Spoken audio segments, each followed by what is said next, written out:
पहला सवाल देख रहे हैं, sec theta minus tan theta दिया गया है 1/√3, तो sec theta into tan theta का मान क्या होगा। तो इसको हम लोग देख सकते हैं, थीटा का मान यदि 30 सेटिस्फाइड करें तो 2/√3 माइनस 1/√3 1/√3 सेटिस्फाइड कर रहा है, तो गुणा करेंगे तो आ जाएगा हमें 2/3। एक चक्रवृद्धि धनराशि चक्रवृद्धि ब्याज से 5 साल में दुगुनी हो जाती है, तो 8 गुनी होने में कितना समय लगेगा। तो 1 से 2 5 साल, 2 से 4 होगा, फिर 5 साल, 4 से 8 होगा, फिर 5 साल यानी 15 साल लगेगा। क्वेश्चन नंबर 3, दो अंकों की एक संख्या में इकाई का अंक दहाई के स्थान से अंक से दुगुना है, तो 23, 24, 25 और 26, एक ही ऑप्शन 24 सेटिस्फाइड कर रहा है, तो बाकी देखने की जरूरत नहीं है। कह रहा है कि इकाई अंक दहाई से दुगुना है और कहीं तो दिख नहीं रहा है, तो अगला कंडीशन ही छोड़ दो। क्वेश्चन नंबर 4, 5 क्रमागत धन पूर्णांकों का औसत n है, यदि 2 अगले को शामिल किया जाए तो औसत क्या हो जाएगा। तो n है तो n+1 n+2 n-1 n-2, ये 5 संख्याएं हैं। अगली 2 शामिल करेंगे तो n+3 n+4, मतलब औसत जो आ जाएगा वो n-2 + n+4/2, मतलब 2n+2/2, तो n+1 आ जाएगा। n+1 आएगा मतलब औसत 1 बढ़ गया, पहले n था अब n+1 आ जाएगा। क्वेश्चन नंबर 5, ए और बी 11 और 6 सेंटीमीटर त्रिज्या वाले दो वृत्तों के केंद्र है। PQ उभयनिष्ठ अनुस्पर्श रेखा है, AB 13 है, तो PQ की लंबाई क्या होगी। तो ये 11 है, ये 6 है, AB है, कट कर रहा है कोई बात नहीं है। ये 6 है, ये 11 है, तो ये सामने 6 करेंगे तो ये 6 आ जाएगा, ये 5, ये 20 की दूरी 13 है, तो ये 13 है, तो ये आ जाएगा 5 है तो 12 हो जाएगा। वैसे ये कट कर रहा है लेकिन फिगर हम लोग ऐसे बना के देख ले रहे हैं। क्वेश्चन नंबर 6, मान लें कि x एक छोटी से छोटी संख्या है, जब 2000 में जोड़ा जाए तो 12, 16, 18, 21 से विभाज्य होगा, तो x के अंकों का योग, तो 18 से कटेगा, मतलब कि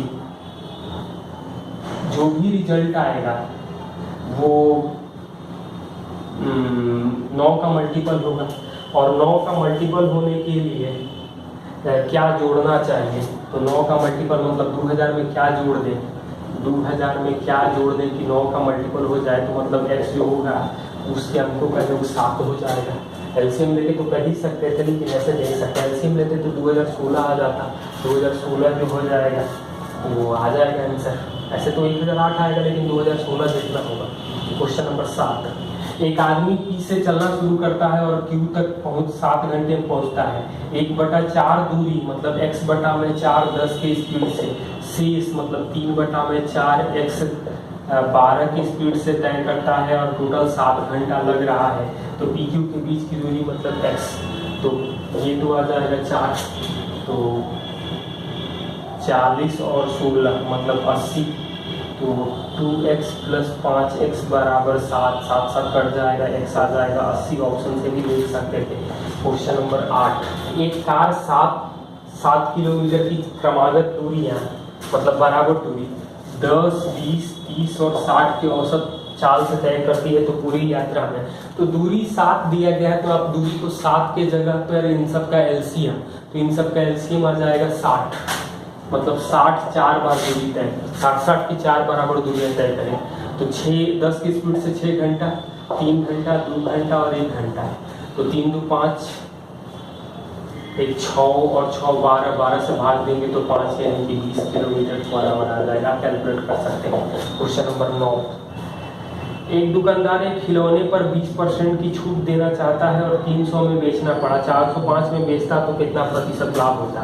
तो 80% आ रहा है हमें 300, और कह रहा है कि 405 के लिए मतलब तो 15% जो आ जाएगा वो 15 रुपया जो आ जाएगा वो 4% आएगा, तो 15 में कितना से गुणा करें कि 405 आए तो 27, 108 आएगा, मतलब 8% का लाभ आ जाएगा।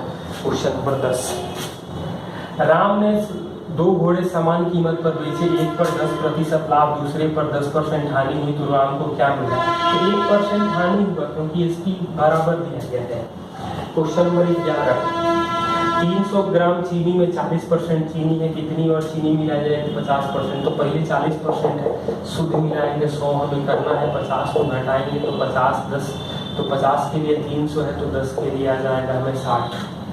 क्वेश्चन नंबर 12, त्रिभुज के दो शीर्ष लंब 4:5 में है, क्षेत्रफल 3:2 में है, तो ऊंचाई आधार का अनुपात क्या होगा? तो एरिया होता है 1/2 आधार गुणे ऊंचाई। तो एरिया का रेशियो दिया गया है हमें 3:2, 1/2 तो कांस्टेंट है, आधार का अनुपात नहीं मालूम है, और ऊंचाई का अनुपात दिया गया, शीर्ष लंब मतलब ऊंचाई है 4, तो आधार का अनुपात जो आ जाएगा वो 15:8 आ जाएगा। क्वेश्चन नंबर 13, AB और CD 10 और 4 सेंटीमीटर वृत्त की दो समानांतर जीवाएं हैं, केंद्रों के बीच की दूरी केंद्र के एक ही तरफ है और बीच की दूरी 3 है, तो वृत्त का व्यास कितना होगा? तो इसका मतलब ये है, ये 10 है तो ये 5 आ जाएगा, और 4 है तो मतलब 2 आ जाएगा, बीच की दूरी 3 है तो ये हम 3 है तो मतलब ये 2 मान लें और ये 5 कर लें, तो 5×2 मतलब कि त्रिज्या तो आ जाएगा वो 29 आ जाएगा। तो हमसे व्यास पूछा गया है, मतलब 29 आ जाएगा। क्वेश्चन नंबर 14, किसी वस्तु के 35 और 40 की लागत होते हैं 2:3 के अनुपात में, तो 35 है और 40 है 2:3 में मिला रहे हैं, और कह रहा है कि 1/5 भाग को 46 के भाव से और बाकी को 55 के भाव से बेचा जाए तो लाभ प्रतिशत क्या होगा?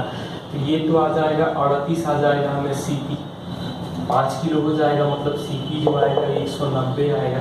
कह रहा है कि 1/5 भाग 46 मतलब 46, बाकी 4 55 के मतलब बाकी 5 किलो टोटल है, तो 220 और 46 266 हो रहा है, 190 है तो 38 से भाग लगेगा तो 5-7 आएगा।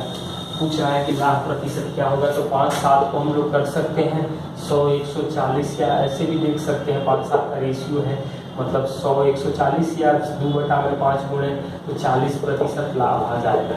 क्वेश्चन नंबर 15, x बराबर a sin theta plus a sin theta minus b cos theta और y बराबर a cos theta plus b sin theta, तो x² प्लस y² का जो मान आ जाएगा वो a² प्लस b² आ जाएगा।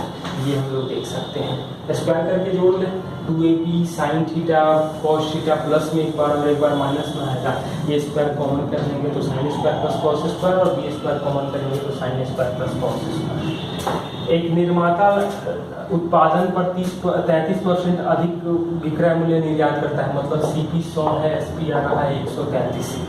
यदि उत्पादन लागत 12% बढ़ जाता है, मतलब 112 हो जाता है, और विक्रय मूल्य 10% बढ़ा देता है, तो लाभ का प्रतिशत कितना होगा? तो 10% बढ़ाने का मतलब है कि 13.3 जोड़ देगा तो 146.3 आ जाएगा, 112 है मतलब कि 34.3/112 गुणे 100, तो 0 7 से भाग देंगे तो 16, और ये 49, ये 8 और ये 5, मतलब 245/8 यानी 30×5/8% लाभ होगा।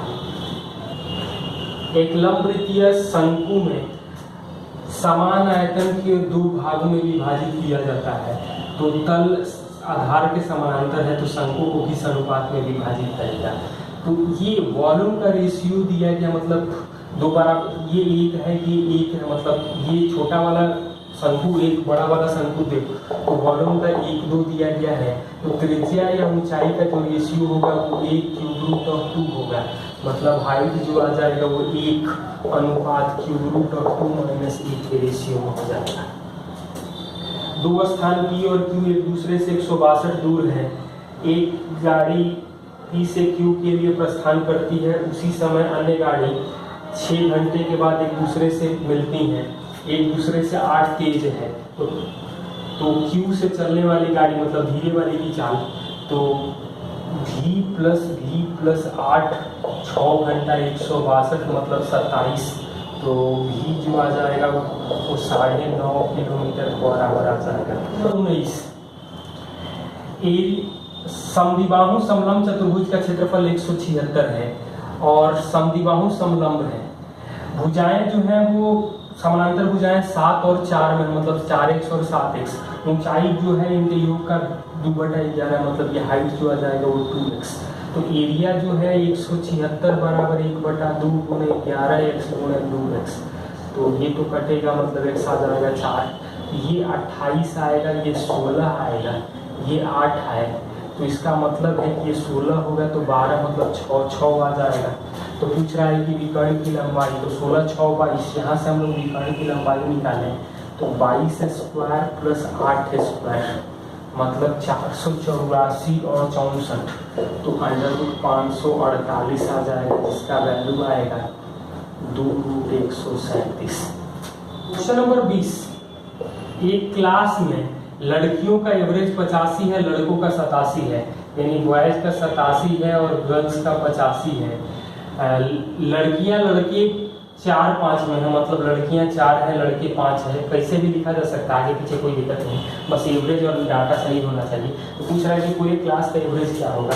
तो 9 के लिए डिफरेंस 2 दिया गया है, तो 1 के लिए आएगा 2/9, मतलब 5 के लिए आएगा 10/9, मतलब 1.1 लगभग आ जाएगा, मतलब 86.1 लिख सकते हैं।